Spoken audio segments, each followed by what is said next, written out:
Good morning, good morning, good morning, everybody. Welcome to Rise and Grind in the Morning. I'm your host, 72 the Architect, aka Jason B. And today I'm excited to talk about, we're going to talk about when to quit it and when do you stick to it. It's a very big, loaded question, if you ask me, and we're definitely going to dive in deep. But just before we actually get really into it, I want to read a little bit of the Daily Stoic for context of this conversation. So it's so great to see you all. Producing live on Wisdom, YouTube, Twitch, Twitter, any of those spaces that you want to enjoy, share with a friend. And if you're on the Wisdom community, share with a friend, send a copy and link and have them join. You can also call in later after I have some of my content. I usually keep my content a little bit 30 minutes or so, and then I cut it out. So if you missed it, and you're sharing it with your friends, that's okay. Share the recorded content. It's available for YouTube. And if you're not sure where to go for that, on my Wisdom community, you can click on the link tree and it will show you a link right to YouTube, Facebook, and all those others. Great platform to be a part of.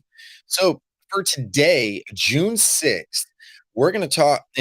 Ryan Holiday, out of his book, The Daily Stoic, um, he on June 6th, page 172, he says, he quotes Seneca on tranquility of mind, 2.6b, says, think of those not by fault of inconsistency, but by lack of effort are too unstable to live as they wish, but only live as they have begun. Now, Ryan goes on to say, explain and use an example. He says, in the dip, Seth Godin draws an interesting analogy from the three types of people you see in line at a supermarket. And I would have to definitely agree about with this observation. He says, one gets in a short line and sticks to it no matter how slow or how much faster the other seems to be going. The other changes lanes repeatedly based on whatever he or she thinks might save a few seconds. And a third switches only once when it's clear their line is delayed and there is a clear alternative, then continues with their day. He's urging you to ask, which type are you? Now, Seneca is also advising us to be the third type. Just because you've begun down one path doesn't mean you've committed to it forever, especially if that path turns out to be flawed and impeded. At the same time, this is not an excuse to be flighty or insistently non committal. It takes courage to decide to do things differently and to make a change, as well as discipline and awareness to know that the notion of, oh, but this looks even better, is the temptation that cannot be endlessly indulged either. So the question of the day is this a time to stick it or quit it? So I altered the question to fit my show. And I really enjoy, I would have to say, I really enjoy a lot of what the last paragraph, that you got to have a level of consistent awareness, that the discipline, for why you're making the decision really, really makes everything work. But see, this analogy can actually work in pretty much any walk of life. For example, relationships, work, um, shopping. It was the first one used according to the reading. But when we understand what is our level of understanding or our coherence?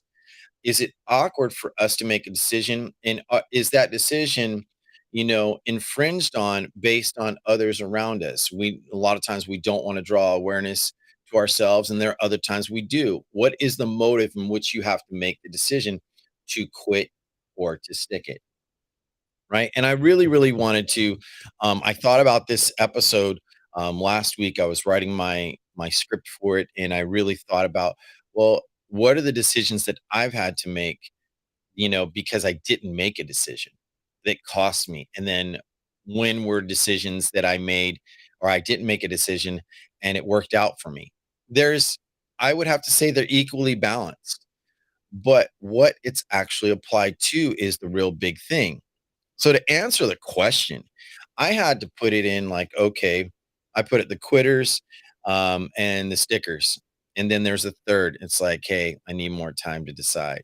A lot of times our decisions can be based on impulse, experience, it can be on assumption, but how we actually apply those decisions in the long run. Is there a time where you can say, well, you know what? Can I quit it? Because I'm not feeling it. That's legitimate, honestly. That's really consistently legitimate. And I'll tell you why. Because when you see things like, for example, you work in a position, let's just say you work in a restaurant. And this is something I can relate to. I've worked in a restaurants off and on 15 to 17 years. And there were times I transitioned in and out of different restaurants. I mean, I some of them I got along well with the management, my crew, the place that I worked at was great. The food was awesome, but the opportunity was lacking, or that one little thing, the scheduling. I used to be petty like a lot of other service, like some really they see like a particular section is going to make more money of the frequency. Like I remember one particular section had 4 booths, right? And booths can fit up to 6 people realistically, depending on the size of the people. And I don't mean to say that, but it's true. So and the thing about booze, people love that soft cushion. They like to be able to relax as they eat, look at each other, and look around, depending on where it's positioned. And I remember this one particular section when I started working at Macaroni Grill, there was one server who they just got the section every single time. No one else got that. And I asked the management, I straight up went and asked them, I said, hey, um, I noticed that this person, let's just say my friend, I'll just say Bridget. We'll just make that name up. I went up to Bridget, the manager about Bridget, and I said, "Hey, why is it that Bridget always gets that one section? No one else is filtered into that section." And their response I found so catty and so petty, but I was like, you know what? Let them talk.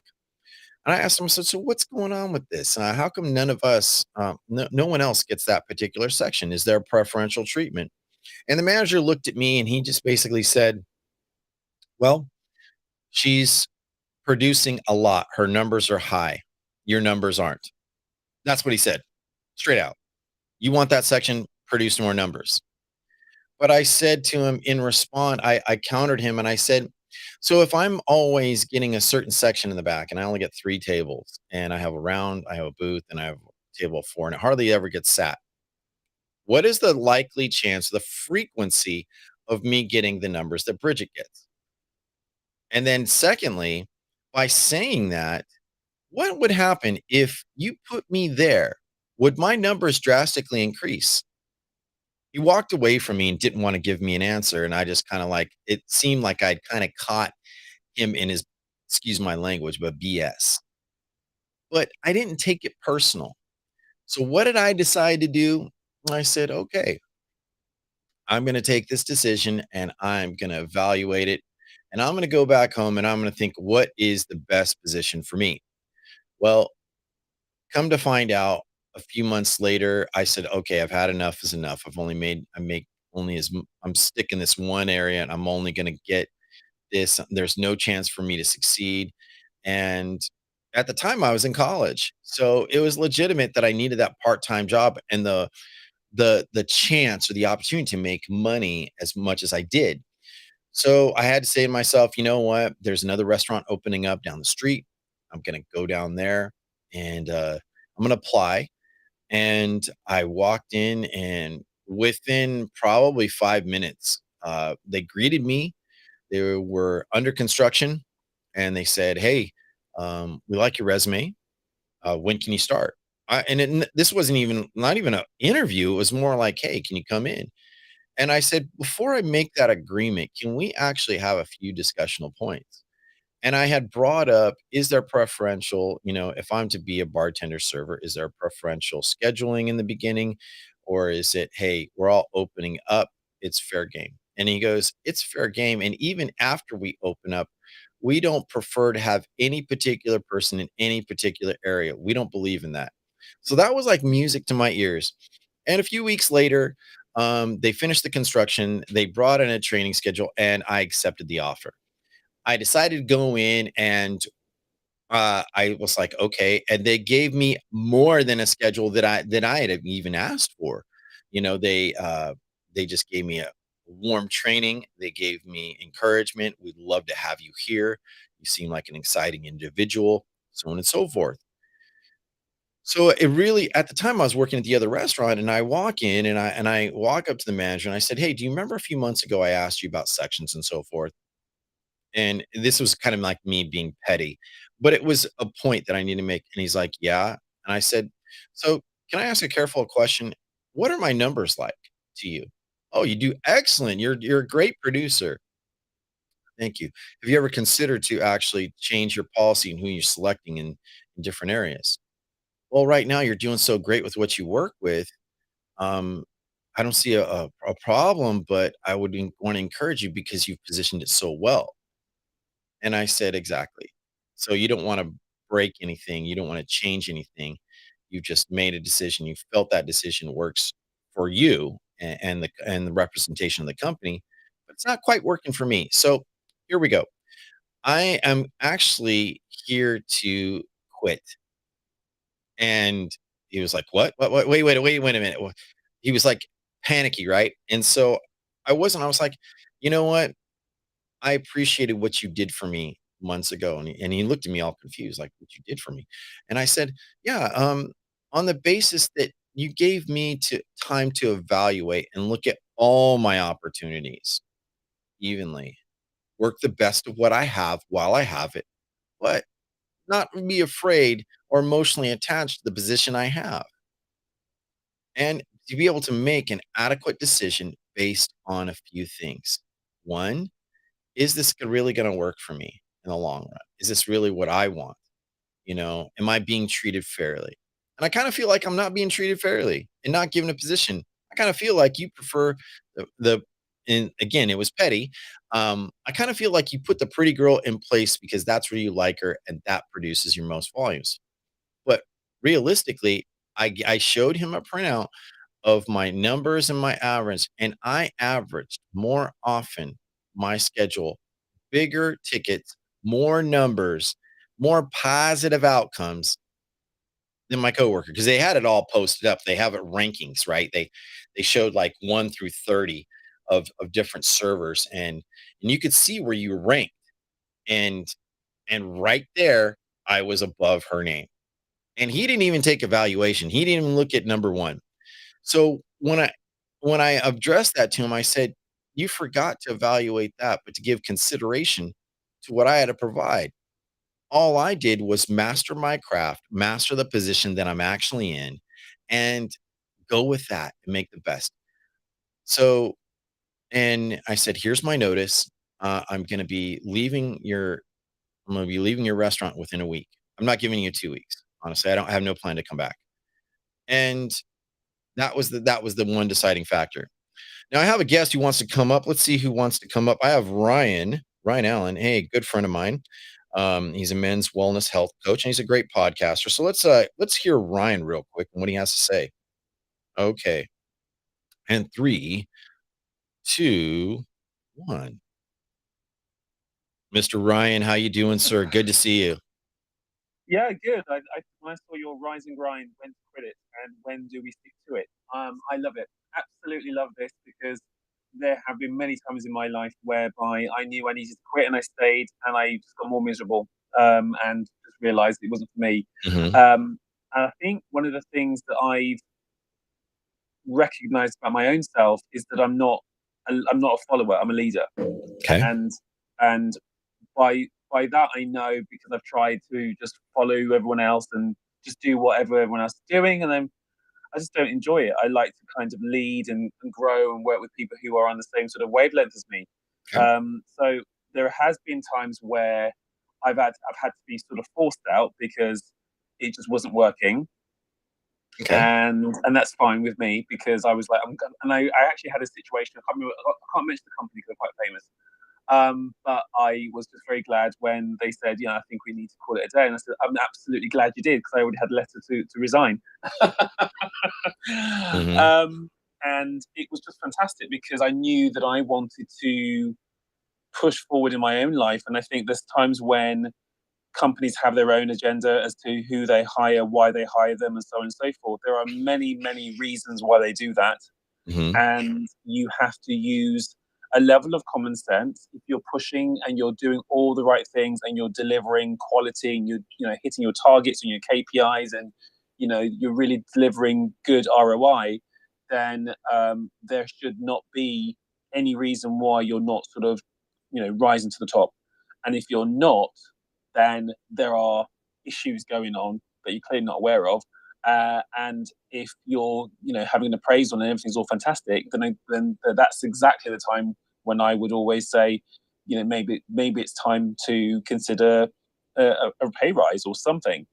Um, so I do believe that sometimes you do need to balance out what is important for you, what is necessary for your life, and if it means money and increasing your salary, then go for it, push and negotiate. If you're in an organization that's not really celebrating what you do and you just feel like you're grinding every single day and there's nothing happening, maybe it's time to reconsider and move on to greener pastures. Right. And don't you think that, I mean, really what it comes down to, are you really putting in your worth and getting a Mm, return of your worth? So it's an mm, ROI, return on investment. You yeah, invest in them to a certain level, yep, and then they invest in you. It's a yeah, relationship. But one of the yeah, things that I can tell people, especially for employment, look at who's employing you. yep, Evaluate it very carefully, because there's a big difference between a company and its mhm. management. Oh yeah, And a management tend to follow whatever the company directs. Number one, yeah, get me the results. If you totally, don't get me the results, you're out. I will find someone else in. yeah, It's yeah, just that simple. yeah, And totally. where a lot of people are arguing today, they're getting, Mm, especially today, is they feel that they're undervalued. They feel, yeah, many people, I've heard it in so many different social audio, yeah, and like me the too. government should have to do this, and they should decide about how employment works. And Mm, they involve politics, and they want to say, well, socialism over yeah, capitalism. And I'm like, oh, yeah, wait until you're in charge. When you're in charge, when the shoe is on the other foot, how do yeah. you feel? So Well, when you're a business owner, guess what? Are yeah. you the tyrant or the terror? The tyrant or the terror. So it's a very, very careful evaluation. So if we look at really what we're dealing with, we have to look at first, this is what I did when my example, I looked at actually, where was my Mm, emotional position? Was I being petty and stupid? Or was right. I looking to elevate and to make more income? No, instead of responding to him and being upset, I decided, all right, I'll Mm, get better what I have. But while in the mhm, meantime, I'm looking for another mm, opportunity. And I right. found that in the other company that I went for to work for as a Mm, waiter, mm. they were like all on board. Hey, we want you here. And you know what? And I stuck that company for about 12, 14 years. See? Look at that. And it was funny to me for college and in school. And Mhm, and that's what I found the worth. I got the schedule I wanted. I got mhm. more than adequate sections. I didn't Wow. have pettiness. I I'll come had a back. maturity and a relationship with an employer that basically Mhm, says, I'm only here for this. I don't do extra. I don't do more. And this goes to one of my principles about employment. Be valuable, but don't be overvaluable. Don't do extra. I remember this movie called Waiting. Ooh, Ryan, you popped out. So real quickly here, I'm going to bring you in, Ryan, just to land the plane. Actually, you know what? Let me give Mary a chance real quick, as she's coming in. But I looked at what my friend was saying to me. He's like, be valuable, but don't give extra value. So, Mary, good morning. How you doing? Welcome to Rise and Grind. Good morning. Good morning. Just give me a second. I don't Okay. know why I'm they on a keep. limited time All right. bracket, so hopefully you can make it quickly, All right. because when Um, my 30 minutes is up, I'm out. So if you're not ready, probably another I'm time. ready. I'm ready. Okay, go Can for you it. hear me? Yes, I can hear you. Okay. So I have to say that customer is not always right. Okay, Okay. I Employees agree. need to be valued, extremely valued. And I was in business. You heard me speak before. Okay. And um and a lot of employees are not valued. A lot of employees are not rewarded, and a lot of employees don't get the benefits, especially being a single woman who has no children. Okay. We don't get the sick leave. We don't get maternity leave. We don't get none of those benefits that a woman who has children. That's Okay. number one. I discussed this with a judge, Okay. and there's not much they could do. Basically, yes, everyone should know their value. I've never had a resume, and I've always gone that 100%, 1000%, and I never got rewarded. Okay. Even in my own company, I never did get Okay. rewarded. I'm sorry. So, what I think companies need to do is really, really evaluate our labor laws. Now there's a labor that's also piecework that the labor department does not take into consideration, and part-time employees don't get the benefits. Okay, so this We is a get very careful question. go According to the topic at hand, when to quit or when to stick okay, it. That's where okay, the focus area, because I don't really want to touch that okay, per se, okay, but when do you quit? When is the time for you to quit, and when when is the time for you to invest and stick to it? okay. I With my 45 years of experience, I have Mhm. to say there comes a time when you give it all and there is no recognition, there is nothing, you need to step back. You have to reevaluate your position Okay. and your future, and you have to say, you know what, I'm done. Okay. You don't always even have to give a notice. Right. I'm I've Nowadays, never nowadays it's what do you call it? It's good manner to give notice, but you're not Yes, required, because according to the employment laws, once you've given your notice, you've already quit. You yeah, just you and a lot of times companies will cut your schedule before. yeah, So really, once the minute you hand in your notice, you that's it. And I know y- that. and So yeah, and something you that I owe know. them no duty to complete. Now, unless you're under contract, that's a different story. But Okay. that's the point, is if you're a contracted employee or investor or contractor, then you have a diligence. But if you don't, you're what they call an at-will employee. That means you can quit, or they can fire you whenever they choose, And or you there's choose. another word that has to be stopped being used. Like when I was working for others, when I quit my own business, I walked away. And then I saw other businesses, and they would say, "Oh, I'm going to fire her." So the Mm. word would get around. I'm going to fire this person. The word would get around. So That's already rumors, a right? threat. That's already a threat. Putting that person in a position that they have to hear this. They're Mhm. going to hear it because we're all friends at the end of the day. Okay. We're workers, but we become friends like family. So that word needs to be reevaluated by the labor department. That's very, very Corporation. that's interesting and suggestive. But again, it's just like when we Yeah. feel the value in return, that's the key, is when we identify, and sometimes we can overanalyze it, because, you know, Yes. so we have to be able to look at what actually is applied, to the situation. Either we may be overly invested and saying, I need to take a step back, and I've given too much because I can't keep up that style of They operation. Or physically can't do it anymore. yeah, and that's the thing, is people will come to a point where you can no longer have and continue that relationship. Yeah. So, The but relation. then there's a time where we have the lack of maturity in the position. Like, hey, you need time. You want a better position. You want better pay, but I need you to go from, the apprentice to, this is a certain speed. This is a certain skill that I ask of you. So when we understand that, then thank you, Mary, for coming up. So that's the thing, is looking at it from both sides. A lot of people will tell an employer, they will say to companies, this is what you should do. This is what you have to do. Now, that's where it gets in a careful debate. And I really don't want to go down that pathway exactly. And I'm going to bring Ryan back up.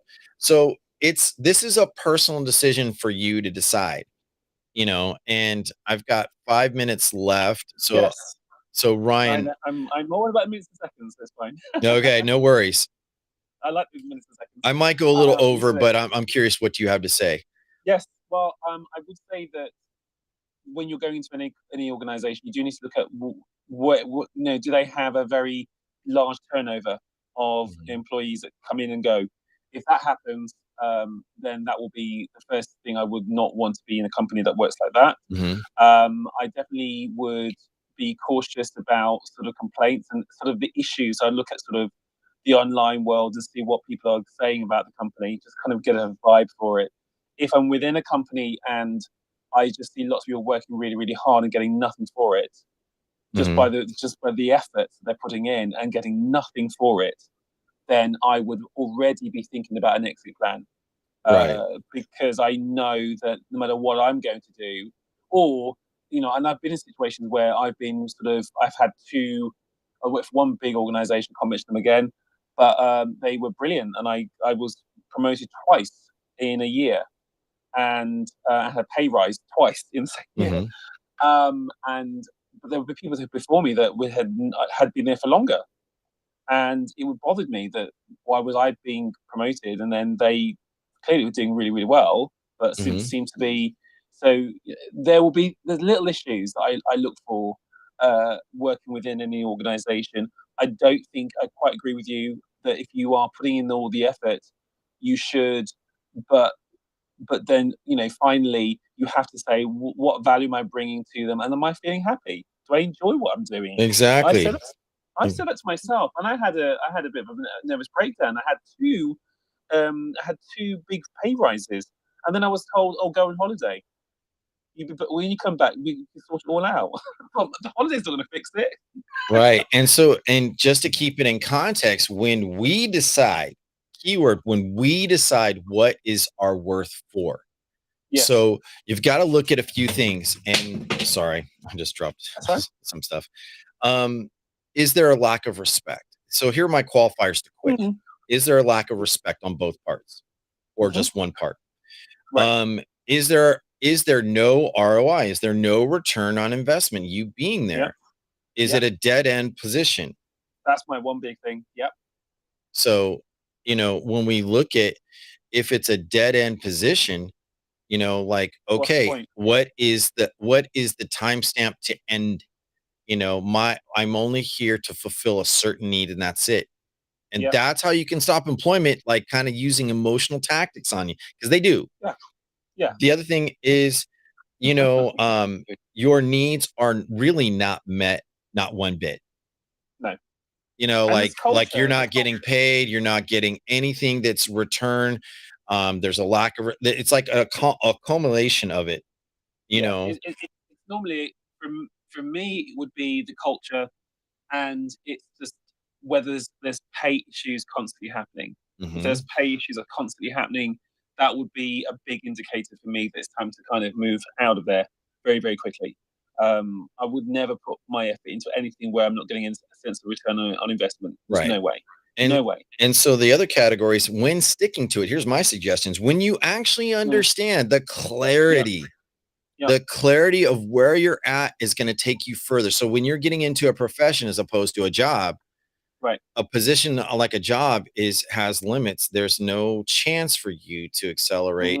So when you have clarity of like, I'm working as a professional, say like HVAC, a guy who installs air conditioning and heating.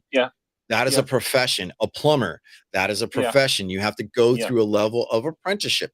So that is an understanding that at the end of a year or 2 years of apprenticeship, you can be a journeyman, So you have to understand, just like even being a speaker on here, if this is your job and you want to do it, are you putting all the professional polishes that best you can to make it a great product? And you do a great job. Let me say that. The other part is your maturity.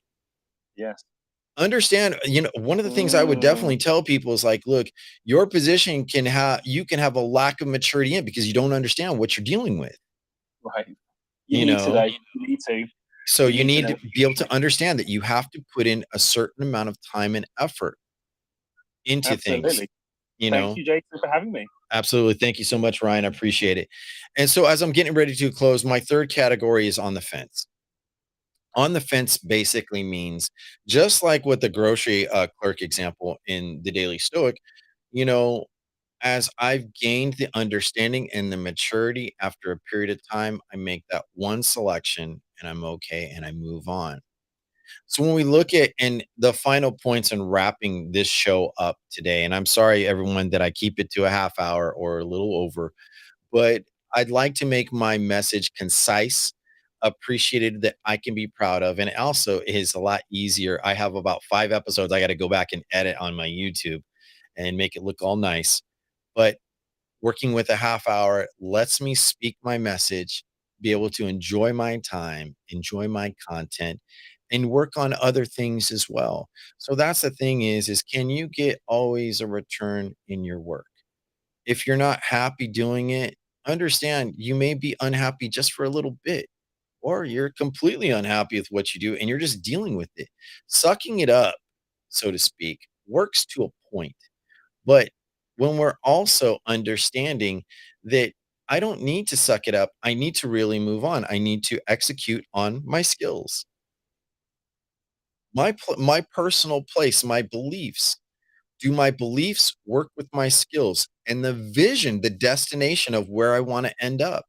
There is nothing stopping you. I really have to refer this example again. I talked about it yesterday. Judge Judy, she basically says, hey, it doesn't matter when you start your profession, and if you know crystal clear where you want to be and what you want to do, go for it. If it's in your 20s, 30s, 40s, 50s, doesn't matter. And the best example of that is Colonel Sanders, who started the Kentucky Fried Chicken.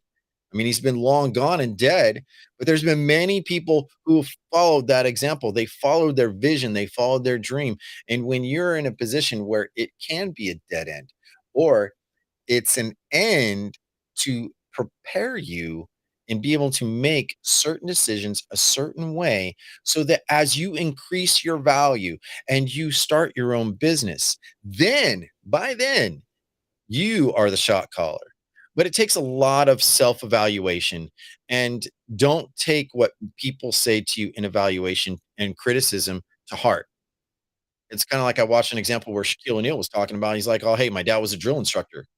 And he said, I can either take the instruction, evaluate it, look at it, consider it, and apply it, or I can dismiss of it, you know?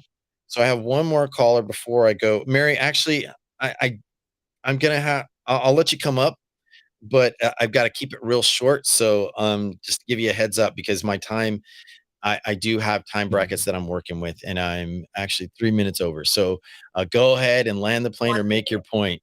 It's just a word of inspiration. At any age, you could do whatever. I'm in my 60s. Okay. At any age, with your experience, with your knowledge, with your collective network or whatever, you could accomplish so many dreams.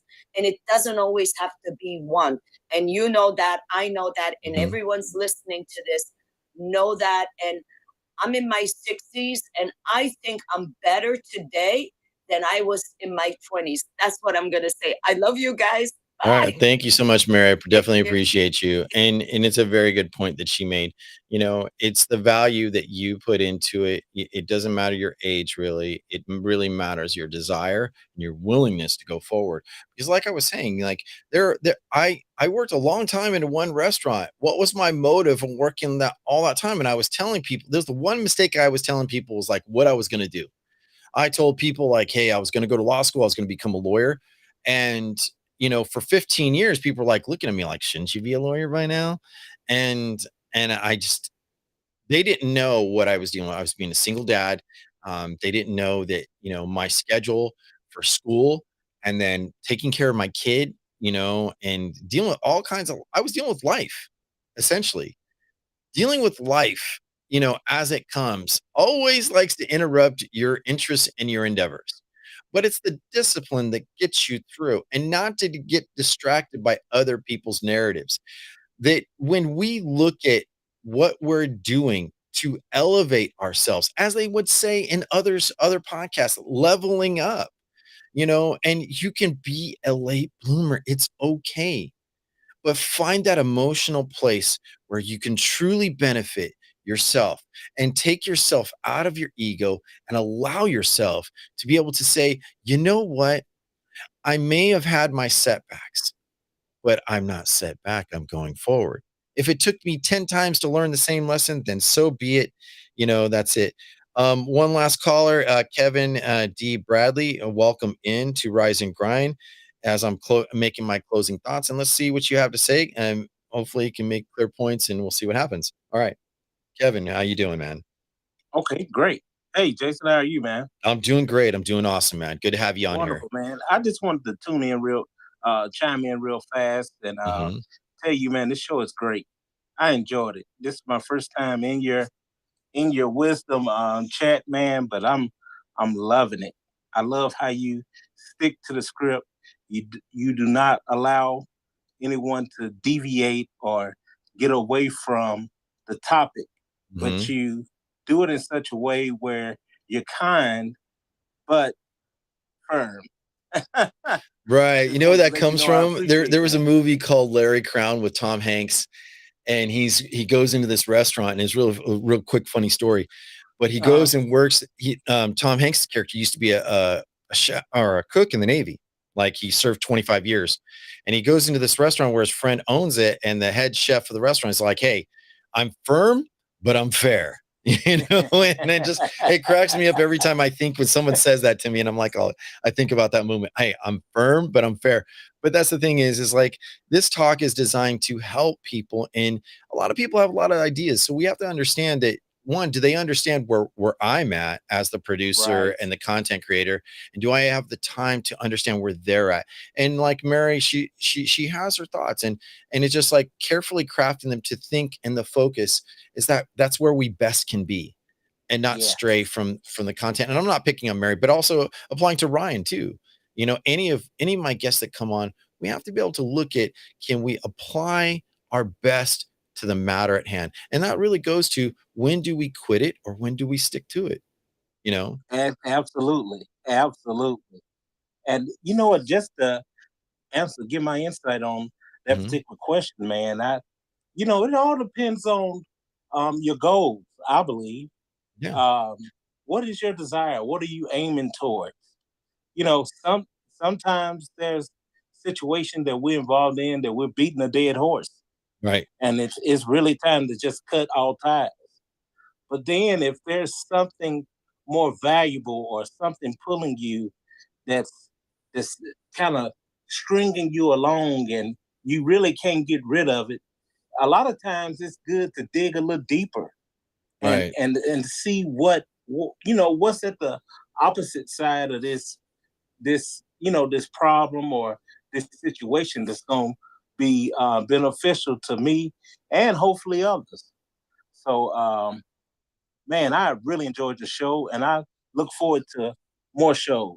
Thank You you have a so great day, much. Jason. And I'm glad you brought up the points that you did, because I just want to say that all that what you basically said can also apply to relationships. How many times people get in relationships, dead end ones, just to have, so they don't face loneliness, or they don't face to be without. And the thing is, and I've done that. I've done that. And one thing I can definitely say is that when we look at our decision making, when we're in a dead end space, and I have to be really careful about what I say, because there are those who invest into us and we're dead ends ourselves. There's a place where we have to just elevate. And one thing I will definitely say, in my relationship, I have reached those pinnacles. My partner has decided at times, like, look, step up or get out of my way. No offense, you know, but let's be honest here. Let's discuss what our emotional content, where we are headed in our position of our relationship. Love is not always enough. Sorry, that's reality. But when we look at love, can we apply it to the best of the situation and the best of the ability? Having someone next to us is not enough. It's really the partnership. And so going forward, my last thought of the day is like, look at the level of your decision when to quit it or stick to it. is look at your value first and what you're doing. Evaluate it carefully, critique it, not criticize it. Critique it for what it is. And sometimes you may have quite a few blind spots. Let's see, working with a partner or working with an investor, working with an employer, it all is the same. It's those relationships that you build. Look at the style of relationships, the energy, the the craftsmanship, the quality. And look at, what can I walk away from my employment, my collaboration, my project? Can I walk away from it at the end of the day clear and not take that stress home with me? Look for the fulfillment in every situation that I would strongly suggest. Look at basically, hey, when I walk away, my body's not overly intense of what I've had to invest into. Is my mind secure? Is my spirit rock solid to soar? So, anyhow, ladies and gentlemen, that's it for Rise and Grind today. I'm 72 the Architect, and we'll see you all the next time.